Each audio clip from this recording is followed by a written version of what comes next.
त्यांनी ज्या टीका केलेल्या आहेत, मुळात खड्ड्यांवरती आपली जी महासभा झाली त्याच्यानंतर आपण पाहतो आहे की सगळंच लोकप्रतिनिधी असतील, त्यांनी जे काही प्रशासन असेल, MNGL असेल आणि अधिकारी असतील यांच्यावरती सगळाच जो काही राग होता, जो काही त्रागा होता नागरिकांचा होता, तो व्यक्त झालेला आहे. आणि यानंतर आपण बघितलेलं असेल की सगळ्यांना नोटिसा देण्यात आला. आपण MNGLचे जे अधिकारी आहेत त्यांना देखील MNGLला पाठवून तिथे सस्पेन्शन ऑर्डर करायला सांगितले की असे नाकर्ते अधिकारी मुळात आम्हाला इथे नको आहे अशा एजन्सींचे, आणि त्यांना एक अल्टिमेटम आपण सर्व केलं.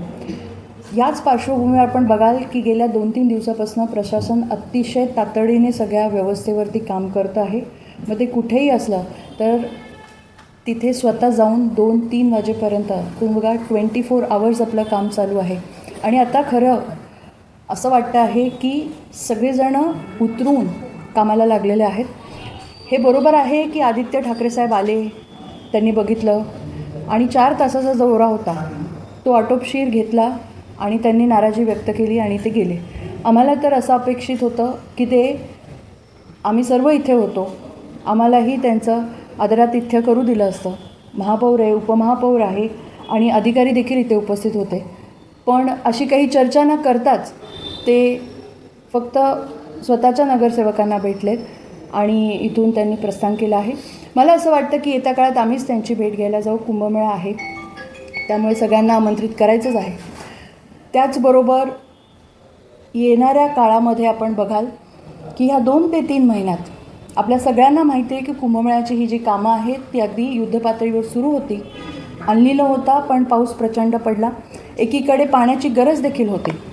पण हे होत असताना जी काही रस्त्यांची चाळणी झाली त्यामध्ये ऑल्टरनेटिव्ह रस्ते आपण सुरू केले आणि काही कॉलनी रोड्स त्याच्याने अफेक्ट झाले आणि त्या कॉलनी रोड्स करता देखील आपण सन्माननीय मुख्यमंत्र्यांचा पाठपुरावा केला आणि त्यांनी त्याच्यासाठी ग्रीन सिग्नल दिला. गेल्या महासभेत आपण DPRला मंजुरी देखील दिलेली आहे आणि सर्व लोकप्रतिनिधी आता कॉलनी रस्त्यांचं पूर्ण त्यांचे जेवढी रिक्वायरमेंट आहे ती आपल्याकडे सबमिट करते आहे. खरं तर उभाठाने अशा पद्धतीने जे काही आंदोलन आज केलं आहे, आम्हाला आनंद वाटला असता की आमच्या बरोबर येऊन नाशिककर म्हणून त्यांनी जर भूमिका बजावली असती आणि कामं करून त्यांच्या प्रभागामध्ये देखील दाखवले असते, तर एकत्रित होऊन काम करण्याची ही संधी खरं तर आहे. आणि नाशिककरांनी जो काही संयम दाखवला आहे ह्या सगळ्या पार्श्वभूमीवर आज मला अनेक फीडबॅक्स पण येतात की काम तातडीने झालं आहे, नाही झालं आहे, किंवा अनेक कंप्लेंट्स पण येतात की ताई अजूनपर्यंत हे झालेलं नाही आहे. असे सगळ्याच लोकप्रतिनिधी इथे आपण बघता आहे की अनेक प्रभागातले आहेत आणि सगळे पदाधिकारी असतील, सगळ्यांनाच रस्ते हे चांगले हवे, कारण ज्या रस्त्यातनं नागरिक प्रवास करतात त्यातूनच आपण सगळे करतो आहोत. आणि माझी अजूनही सगळ्यांना एक कळकळीची विनंती आहे. आज आम्ही खरं तर हर घर तिरंगा आणि तिरंगा रॅली देखील केली आणि त्यामध्ये एक संदेश देण्याचा प्रयत्न केला की आम्ही EVची 2 व्हीलर चालवली आणि हेल्मेट घालून चालवली. यातनं आम्हाला फक्त एवढं सांगायचं होतं, एक संदेश द्यायचा होता, सामाजिक आहे की आपण पर्यावरणाची देखील काळजी घ्या आणि स्वतःची घ्या.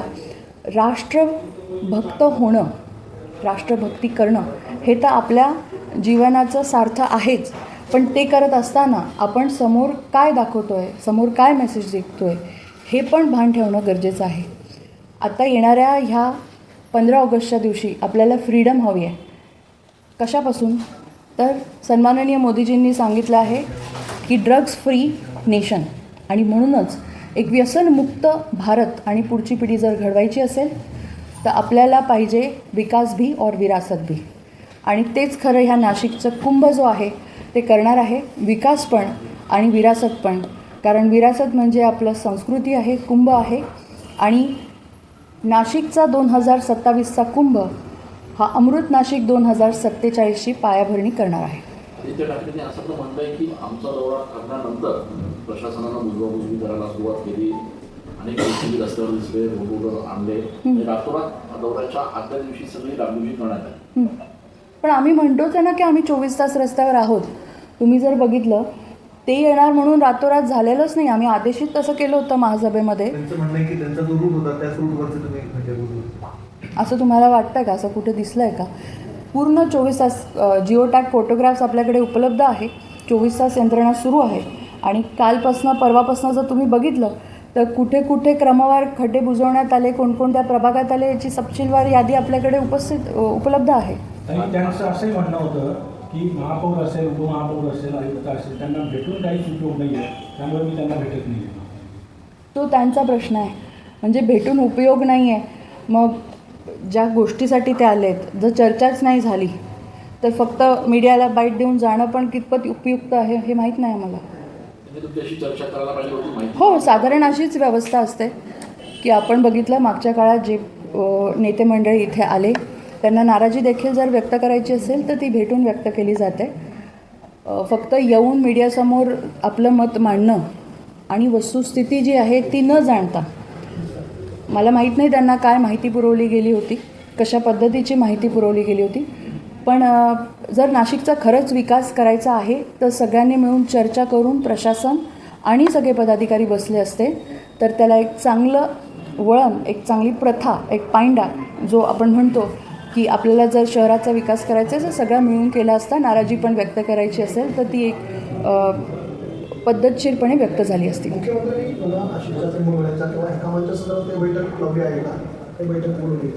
नाशिकच्या कुंभमेळ्याच्या संदर्भात आत्तापर्यंत तरी अशी कोणतीही सूचना आमच्यापर्यंत नाही. जर त्यांना प्रशासकीय काही आढावा हवा असेल तर तो त्यांच्या लेवलला ते कधीही घेऊ शकतात. त्यामुळे आता तरी ह्या रिव्ह्यूविषयी कोणती बैठक नाही आहे.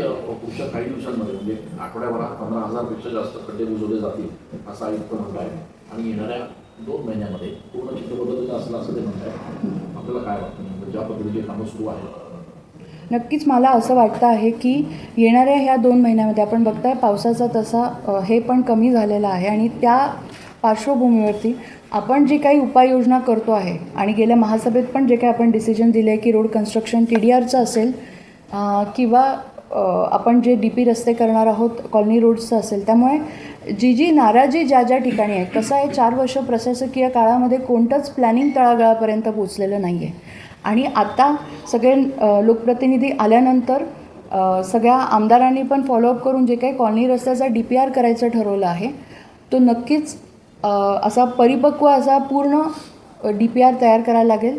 जे आजूबाजूची 22 खेडी आहेत त्यांच्यासाठी आपण रोड कन्स्ट्रक्शन TDRची कॉन्सेप्ट आणली आहे, कॉलनी रोडसाठी आणली आहे आणि कुंभमेळ्याचे जे येणारे शहरात आत येणारे रस्ते आहेत, रिंग रोड असेल, शहरातनं जे काही एक्झिट आहेत, ह्या सगळ्या गोष्टी आपण प्रीप्लॅन करतो आहे.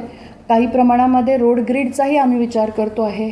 जे काही एक्स्ट्रा फंड आमच्याकडे काही अवेलेबल होतील DPDCमध्ये देखील असेल तर कलेक्टर साहेबांकडे आम्ही असे काही रोड ग्रीडचा पण विचार करतो. मिसिंग लिंकचं पण आपण मागे सांगितलं होतं, सन्माननीय मुख्यमंत्र्यांना आपण पत्र दिलेलं आहे त्या संदर्भात पण.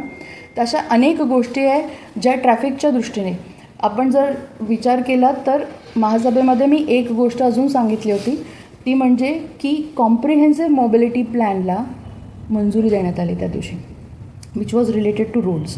आणि कॉम्प्रिहेन्सिव्ह मोबिलिटी प्लॅनमध्ये येणाऱ्या 2056पर्यंतचा नाशिकच्या डेव्हलपमेंटचा विचार करण्यात आलेला आहे. मग त्यात मेट्रोचा समावेश आहे, त्यात अनेक रस्ते जे आहेत ते मोकळे करायचे आहेत, कशा पद्धतीने तिथे पाथवेज असतील, कशा पद्धतीने रोड ब्लॉक्स कमीत कमी करायचे, वन वेज करणं खरं तर खूप गरजेचं आहे. आपण गावात जर बघितलं ती आपली जी मेन म्हणून कोर नाशिक आहे, बाजारपेठ आहे, तिथे जर आपण पुण्यात जसे वन वेज प्लॅन केलेले आहेत त्या पद्धतीचं रस्ते जर प्लॅन केलं तर तो मोबिलिटीचा प्लॅन जो अतिशय सक्सेसफुली रन होईल. आणि आता नुसतं नाशिकला मोघम प्लॅनिंगची गरज नाही आहे, नाशिकला एकदम प्रॉपर अर्बन प्लॅनिंगची गरज आहे, कारण शहर हे खूप वाढतं आहे आणि कोरमध्ये अधिकाधिक पॉप्युलेशन आणि डेन्सिटी वाढते. मग त्या दृष्टीने ट्रॅफिक वळवण्याच्या ज्या सर्व आत्ताच्या लेटेस्ट उपाययोजना आहेत त्यांचा आपण विचार करतो आहे. त्यात असंही सांगितलं होतं की जी मेट्रोची लाईन्स असतील त्याला ऑल्टरनेटिव्ह रोड्स नको किंवा बस रूट्स नको, सिटी लिंक किंवा bus routes have to lead to metro आणि मग मेट्रो पण युटिलाइज होतील. या दृष्टीने खरं तर प्लॅन चालू आहे आणि अतिशय चांगल्या पद्धतीने महामेट्रोने हा प्लॅन सादर केलेला आहे, याचं सादरीकरण झालं आहे. येणाऱ्या काळात सगळ्या सभागृहांना सगळ्यांना त्याचं सादरीकरण व्हावं अशी आम्ही विनंती देखील केलेली आहे. आपल्या सगळ्यांना माहिती आहे कुंभच्या कामांची असेल किंवा इतर ठिकाणी आपण एका प्रॉपर वर्कशॉपचं देखील नियोजन केलं आहे.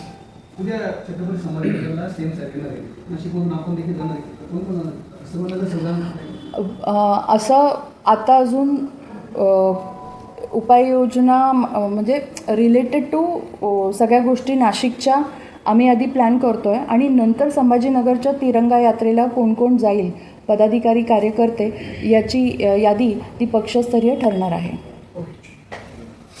संजय राऊत पण आज आदित्य ठाकरे फक्त पाहणी करून गेले. 17 तारखेला संजय राऊत मोर्चा काढणार आहेत महापालिकेत. हो, आम्ही त्यांचं स्वागत करू, कारण आज ज्या पद्धतीने आदित्य ठाकरे साहेब आले, त्यांनी पाहणी केली, म्हणजे आपण यायचं, आपण पाहणी करायची, मग फीडबॅक द्यायचा, मग ॲक्च्युअल ग्राउंड पोझिशन काय आहे ते त्यांना सांगतीलच आणि त्यानंतर ते येऊन अजून जास्त पाहणी करतील. मला असं वाटतं की त्यावेळेस तरी चांगलं चर्चा होईल अशी आम्ही अपेक्षा ठेवतो आणि चांगले सकारात्मक मुद्दे घेऊन आम्ही नाशिकच्या विकासाकडे लक्ष देऊ अशी मी त्यांच्याकडनं अपेक्षा करते. नाशिकच्या खड्ड्यांमुळे जे रस्ते काम चालू असल्यामुळे सिटी लिंकच्या 200पेक्षा जास्त अधिक फेऱ्या हे रद्द कराव्या लागलेल्या आहेत. त्याच्यावर त्रास आला नाशिककरांना. काय आहे की आम्हाला सर्व लोकांकडनं आपल्याला देखील माहिती आहे, पत्र आणि निवेदनं मिळाले होते की एका रस्त्यावरती जेव्हा 3-4 बसेस सिटी लिंकच्या एकामागोन एक उभ्या असतात तेव्हा तिथे ट्रॅफिक जॅम होत होतं. म्हणून आम्ही ज्या काही फेऱ्या अतिशय लोडेड असतात किंवा गरजेच्या असतात त्या ठेवल्या आहेत आणि जसं मी लास्ट टाईम सिटी लिंकच्या अधिकाऱ्यांना सांगितले होते की कुठलीही फेरी न विचारता कॅन्सल नाही करायचे, तर त्याची यादी आमची डिस्कशन झालेली आहे आणि त्यानुसार ज्या काही फेऱ्या अतिशय महत्त्वाच्या आहेत आणि पूर्ण वेळ लागणाऱ्या त्या ठेवण्यात आलेल्या आहे आणि ट्रॅफिकच्या दृष्टीनेच लोकप्रतिनिधी आणि नागरिकांच्या मागणीनुसारच ते कॅन्सल केले कारण ट्रॅफिक जॅम होत होते.